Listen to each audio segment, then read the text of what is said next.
Hello everyone and welcome back to my channel. My name is Ibukun, and in today's video I'm going to be showing you how I edit my images on my mobile device, on my iPhone specifically. But these settings and these ideas can be applied to any of your mobile devices because the settings most of the time mean the same thing. So in this video I'm going to be exploring some images that I've picked at random on my camera roll, and I'm just going to be messing with them, showing you my idea or what I'm thinking about whilst I'm editing those images. So don't go anywhere, sit back, relax, because we're about to get into those mobile devices.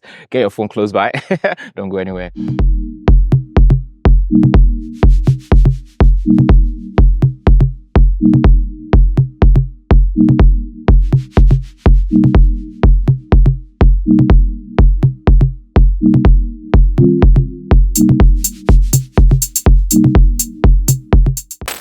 Hello and welcome back. In this very first video, I'm just going to grab my phone and I'm just going to start to look at the images. Now, here are some images that I took over the past month. I'm just going to walk you through how what are some of the things I do. Now, if you go to the picture at the top right corner, you can see the option called edit. So when you click edit here, you have a world of so many things to do. First thing I usually want to look at is the crop. Now, in terms of the crop, and the crop for me is basically about the orientation, how straight the image is, and all of that kind of stuff. So if you look at this image, I'm just going to draw a line so you see what the straight edge looks like in my opinion. And if I'm looking at this image, this is what I'm seeing. I'm seeing a line coming down like this kind of, and I'm not really enjoying that. So for me, first of all, I'm going to straighten this image. So I'm going to just go back and cancel that setting. I'm going to come to crop over here and I'm going to go to straighten. Now, if I turn it this way, you see what happens and turns it in that direction. But if I turn this other way, it does it in that direction. Also, notice something here. As I put my hands off of the screen, I see no grid lines. But once I start to turn it, I see a lot of grid lines that would help guide me to know what an actual straight horizontal line is within this frame. So for this image now, I'm just going to straighten it to this point and see this is what I would call straight. What the other options are is vertical. If I want to mess with it vertically, and if I also want to mess with it horizontally. Let me show you what this effect does to the image. So if I'm trying to mess with it horizontally, that's what's going on in the image, see? Or I'm trying to mess with it, all right, that was vertically, and I'm trying to mess with it horizontally. For now, I've straightened the image. I'm good with that. Next thing I want to go for is the adjustment settings. Basically, you can either decide to choose auto, and in auto, you're trying to tell the camera to think for you. You're telling the phone to just automatically select settings that just give me an averagely good exposure. You know, everything is nice, everything is cool, and yeah, I'm good to go with that. And if that's fine with you, if you look at it, it has already picked some settings for the contrast, for the vibrance, and everything. It has picked some settings automatically for you. But for me, who likes to do things myself, I'm definitely putting off auto. I'm going into that image by myself. So now exposure in general terms just means the overall brightness, of an image. And so when you mess with the exposure settings, you see that everything in the image gets brighter, and when you bring it down, everything in the image overall gets kind of like darker. So what I want to do is that I might push in some blacks and shadows later, which I'll explain. But because of that idea, I'm going to bring up the exposure a bit thereabouts. I'm just trying to pump up the brightness of the image.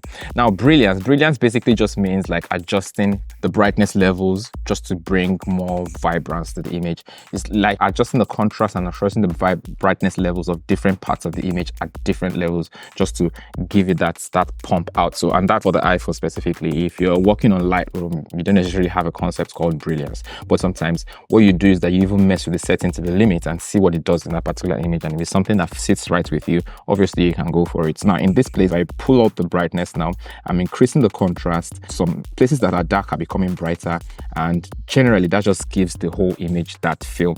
But now I'll talk about the highlights. Highlights generally just mean that the bright points in an image, or the points in the image that are bright. If you look at me right now, you can see that some part of my head here, because of the backlight behind me, is kind of bright. So that is a highlight right there on my head. So if you mess with the highlights, what you're doing is that you're either increasing or reducing the highlights. All the parts in the image that are bright points, like that part on my head, if you increase the highlights, only those parts will be affected. Parts of that, like shadows, like maybe some of these dark areas of my face, you realize that it's kind of like dark. So those are shadows. But for highlights, the highlights, as the name implies, the bright points in the image, you can actually mess with that. So in this image, by the time I start messing with the highlights, you see that all the bright points start to become brighter. And sometimes it even messes with the image in a way that you're not even really sure what's going on. It's kind of like overexposed on the highlights there. You see that the image is beginning to even lose some saturation. Now, if I pull it all the way down, you see that I can bring all the highlights back down. See how the color comes out, because all the bright points that were too bright, I've reduced that brightness to give me, it has shown me a lot of detail. Now, in images where there's a lot of whites and stuff, it's easy for those images to get overexposed. So highlight is a way to bring back those details that are in the image, because all those bright points are becoming a little bit darker. Yeah, I think I'm enjoying the fact that I'm pulling these highlights really down to the bottom here. So I'm just going to leave it about maybe minus 30, 29, thereabouts, whatever.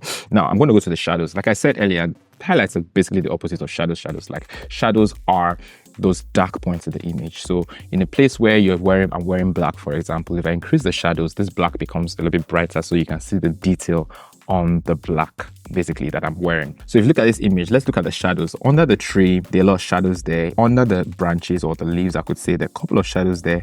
So if I increase this, you see that all those areas start to become brighter. Now let's start by putting your focus on under the tree. Now, as I pull out the shadow, you see that those places under the tree begin to change, and even in between the tree branches begin to change. But if you look at the sky, there's not much going on there, because that's a very huge highlight. There's not much really going on in the sky, but you see that everything is happening in the shadows, right? And so for me, I just want to darken the shadows a bit. Now, this concept applies to every image, because shadows are shadows everywhere. You go, highlights are highlights everywhere. So I'm going to bring the shadows down. Right now, the next setting right here is contrast. Basically, what contrast is, it's separating the darkest parts and the brightest parts of the image and making them either farther apart or closer to each other. When you increase the contrast in an image, what happens is that the bright parts of the image become brighter and the dark parts become darker, bringing this contrast. So there's this obvious separation from the brights to the darks, basically. And that's what contrast is. Contrast makes an image look somewhat stronger in a sense. So in this image, I'm going to adjust the contrast. You'll notice as I increase the contrast, all the dark parts get really dark, but at the same time, all the bright parts get brighter as well. So observe the sky, for example. It's getting a bit darker in the sky, and see, it's not over pushing it. Now, look at the dark parts too, the shadows in this image now. They're also somehow coming up. So you see this image is beginning to have a flat feel.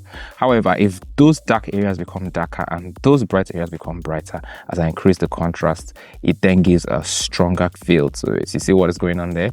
So it really depends on what you want to achieve. Look at that. Now the brightness, just like the exposure, is also brightness. Sometimes I even wonder why there's a brightness setting on the iPhone as well as an exposure setting on the iPhone. Sometimes I'm wondering what Apple is trying to do there. But for me, brightness also just adds some exposure to the image overall. So I could play with that here in this setting and see what I want to go for. Now the next setting here is called the black point. The black point is really important in an image. I'm going to use another image as an example for this, but let me just jump to the other image. So I'm going to say done to keep this setting. I'm just going to go to another image, this one. I'm going to go to edit. I'm going to go straight to black point. Now black point in an image just means that I want the areas that are dark, I want to see the limits of darkness before it turns to black. Basically, I decide like how dark the dark points in that image would be. So if I bring the black points down, what's happening here is that I'm basically raising up the dark points, trying to like raise the brightness up. So the picture doesn't really, it has all the black, it doesn't necessarily seem like it has a dark point, so to speak. But if I increase this value here, the dark places in the image start to become dark. Now, the best way, like I always say sometimes, is just to see the limits of the setting and see what it does. See that the limits at the lower limits at -100 and the upper limits at 100. So you kind of like find a balance for what you want. I would say for me, it's like 28 basically. So yeah, I hope you guys have enjoyed this episode where I've edited some of the images and I've shown you how I work around some of this stuff. Please don't forget to like, don't forget to subscribe to this channel. Don't forget to turn on the post notifications to know when I post new videos. Now on this channel, I'm going to be talking about a lot more things. So stay tuned. Don't go anywhere. My name is Ibukun Williams. I hope you had fun today. See you in the next one. Ciao. Bye.